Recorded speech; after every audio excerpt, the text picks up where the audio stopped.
Aujourd'hui, on se retrouve pour le 26e épisode du feuilleton d'Hermès, celui où Zeus apprend le secret de sa naissance. Donc, dans l'épisode précédent, Zeus a accepté qu'Héphaïstos, le dieu le plus laid de l'Olympe, se marie avec Aphrodite, la déesse de la beauté. Hermès se demande pourquoi les dieux obéissent à Zeus, son père. Hermès connaissait par cœur le chemin pour aller chez Pausania. Il arriva à la grotte de la vieille nourrice à la fin du jour. Il était impatient de percer ce nouveau secret, mais il prit le temps d'observer les couleurs du soleil couchant comme Antalya le lui avait enseigné. Les teintes rouges se reflétaient sur le visage de Pausania. « Oh, nourrice chérie, je veux voir comment mon père est devenu le roi de l'Olympe !» dit Hermès en posant sa tête sur les genoux de la vieille dame. Mais Pausania redressa le visage du jeune dieu entre ses mains ridées et lui dit « Hermès, ce voyage-là est un très long voyage. Il durera des jours et des jours. Il n'est pas sans danger.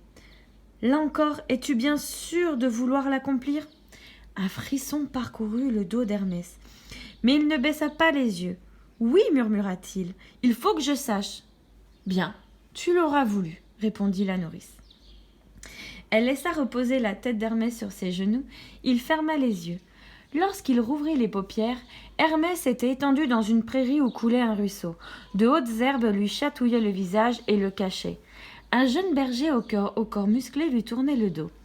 Il se tenait à 5 pas de lui, au bord de l'eau, mais il ne risquait pas de le voir, car il était occupé à discuter avec une jeune femme. Elle avait un visage d'une beauté exceptionnelle, mais ce qui frappa Hermès, ce furent ses yeux, bleu nuit. « Qui es-tu » demandait le jeune berger à la jeune femme. Elle ne répondit pas et se transforma en papillon. Le berger courut derrière elle pour l'attraper. Hermès la vit se changer en mésange, puis en lapin, puis encore en biche. Le berger, qui venait de tomber amoureux pour la première fois, ne cessait de la poursuivre, riant de toutes ces transformations. Lorsque la biche redevint une jeune femme, elle accepta de dire son nom. Elle s'appelait Métis. Elle plongea son regard bleu nuit dans les yeux du berger et lui dit ces mots mystérieux. « Berger, je te reconnais, et je te connais même mieux que tu ne te connais toi-même. » Le berger, surpris, ne répondit rien.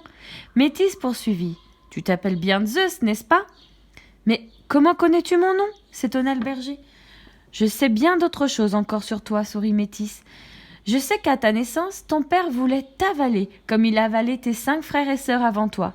Et je sais aussi comment ta mère et ta grand-mère t'ont sauvé la vie en te cachant ici sur cette île. » En attendant ces paroles, Zeus était devenu très pâle. Cette jeune femme connaissait son nom. Il devinait qu'elle n'avait pas menti. « Mais qui est mon père ?» demanda-t-il d'une voix tremblante à Métis. « Tu es le fils de Cronos, le roi du monde, » répondit-elle. Zeus s'assit dans l'herbe et se prit la tête entre les mains. Il venait de découvrir le secret de sa naissance, et ce terrible secret le laissait triste et sans force. Métis s'approcha de lui et lui entoura tendrement les épaules de ses bras. « Allons, Zeus, fils du roi du monde, tu peux devenir roi du monde toi aussi. Tu sais ce qu'il te reste à faire maintenant.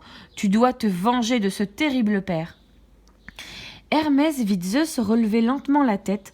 Son visage n'était plus triste, mais dur et crispé. « Tu as raison, viens avec moi, » demanda-t-il à Métis.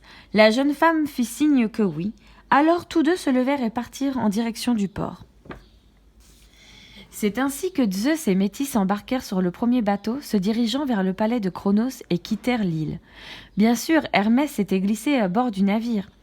Zeus gardait un visage préoccupé. La nuit, il n'arrivait pas à dormir. Il pensait tout le temps à ce que Métis lui avait révélé.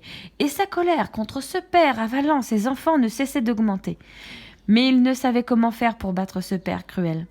Un matin, il s'approcha de Métis qui était accoudé sur le pont du bateau et regarda la mer. « Métis, je t'en supplie, donne-moi un conseil pour me venger de Cronos. » Métis sourit. Cette femme au regard bleu marine était la ruse et l'intelligence même. « Ton père ignore ton existence puisqu'il pense t'avoir avalé, » lui répondit-elle. « Il ne risque donc pas de te reconnaître. Entre donc à son service pour l'approcher. Une fois que tu seras parmi ses serviteurs, tu pourras agir. » Zeus la remercia d'un baiser. En arrivant au palais de Cronos, Zeus n'eut aucune difficulté à entrer au service de son père. Il travaillait au palais depuis quelques jours lorsqu'il croisa dans un couloir Rhea, sa mère. Rhea s'arrêta. Elle le regarda un instant, Et aussitôt un grand sourire apparut sur son visage. Elle l'avait immédiatement reconnu son fils. Elle l'entraîna à l'écart des regards et se jeta dans ses bras. « Mère, je suis heureux de te retrouver, dit Zeus en l'embrassant tendrement. Mais je suis venu ici pour me venger de la cruauté de mon père. M'aideras-tu » Rhea répondit « Tu peux compter sur moi, mon fils. J'attends ce moment depuis longtemps. » En entendant ces mots, Hermès comprit qu'un autre drame se préparait. Donc c'est la fin de ce 26e épisode. On se retrouve la semaine prochaine pour la suite des aventures d'Hermès. Bonne journée les enfants.